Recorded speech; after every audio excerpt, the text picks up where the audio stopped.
Parliament ఎన్నికల్లో BRS BSP కలిసి పోటీ చేయబోతున్నాయి.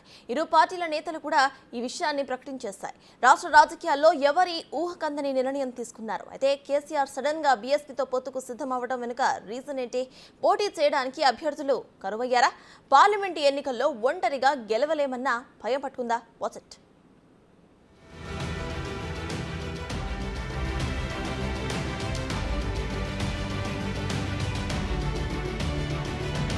అసెంబ్లీ ఎన్నికల్లో ఊహించని ఓటమి. మరోవైపు సీనియర్లు పార్టీని వేయడంతో బీఆర్ఎస్ దిక్కుతోచని స్థితిలో ఉంది. దీంతో పొత్తుల కోసం స్నేహహస్తం చాచింది. ఇందులో భాగంగానే బీఎస్పీతో పొత్తు పెట్టుకుంది.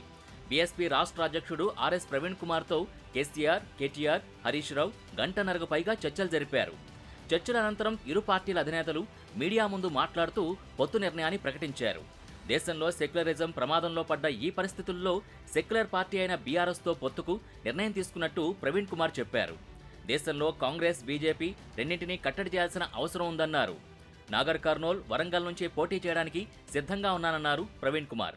ఈరోజు లౌకికత్వం అంటే సెక్యులరిజం, లౌకికత్వం ప్రమాదంలో ఉన్నది. మరి భారతీయ జనతా పార్టీ చాలా పెద్ద ఎత్తున కుట్రలు చేస్తూ ఉన్నది దేశాన్ని చిన్నాభిన్నం చేయడం కోసం. మరి పూర్తిగా రాజ్యాంగాన్ని రద్దు చేయాలనే కుట్ర చేస్తూ ఉన్నారు. సో ఆ పరిస్థితుల్లో మరి సెక్యులర్ పార్టీ అయినా, మరి సెక్యులర్ భావాలు కలిగి సెక్యులరిజాన్ని నిరంతరం కాపాడిన మరి భారతీయ రాష్ట్ర సమితి, అదేవిధంగా పెద్దలు కేసీఆర్ గారు, వారు మరి నేను బైంజీ మాయావతి గారి ఆశీస్సులతో మరి వారిని కూడా కలవడం జరిగింది.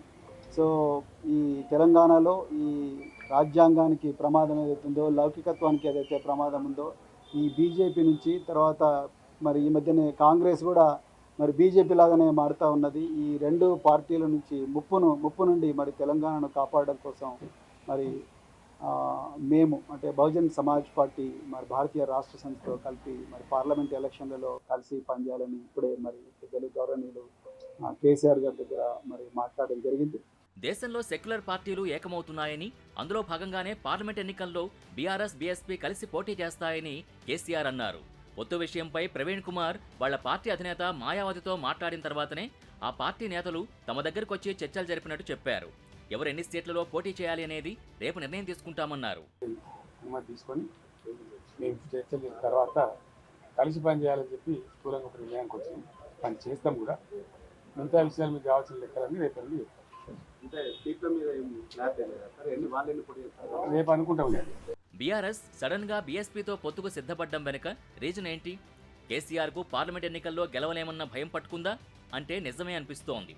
ఒంటరి పోరాటమేనంటూ అసెంబ్లీ ఎన్నికల్లో బీఆర్ఎస్ బోల్తా పడింది.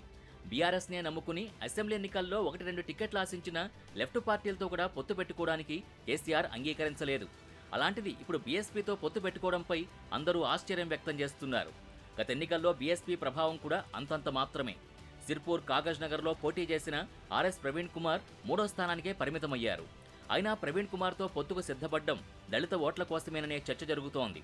లోక్సభ ఎన్నికల్లో టికెట్ ఇస్తామన్నా పోటీ చేయడానికి బీఆర్ఎస్ నేతలు సిద్ధంగా లేరు.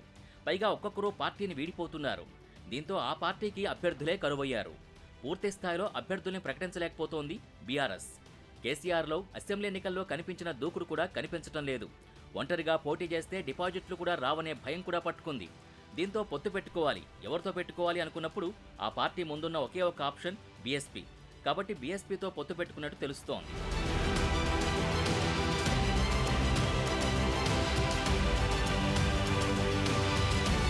మొత్తం మీద రాష్ట్రంలో ఒక్క సీటు కూడా లేని బీఎస్పీతో బీఆర్ఎస్ పొత్తు పెట్టుకోవడం అంటే బీఆర్ఎస్ స్థాయికి బీఎస్పీ ఎదిగిందా, లేక బీఎస్పీ స్థాయికి బీఆర్ఎస్ పడిపోయిందా అనే అంశంపై రాజకీయ వర్గాల్లో చర్చ జరుగుతోంది. గత 10 ఏళ్ల బీఆర్ఎస్ పాలనలో తీవ్ర అన్యాయానికి గురయ్యామని ఎస్సీ, ఎస్టీలు కేసీఆర్పై తీవ్ర ఆగ్రహంతో ఉన్నారు. దళిత బంధు పథకం పేరు చెప్పి మోసం చేశారని ఆగ్రహం వ్యక్తం చేస్తున్నారు. ఫలితంగానే అసెంబ్లీ ఎన్నికల్లో రిజర్వ్డ్ స్థానాల్లో మెజార్టీ స్థానాలు కాంగ్రెస్ పార్టీ అభ్యర్థులు గెలిచారు. ఇప్పుడు బీఎస్పీ బీఆర్ఎస్తో చేతులు కలపడాన్ని బీఎస్పీ క్యాడర్ ఏ విధంగా స్పందిస్తుందనేది చూడాలి.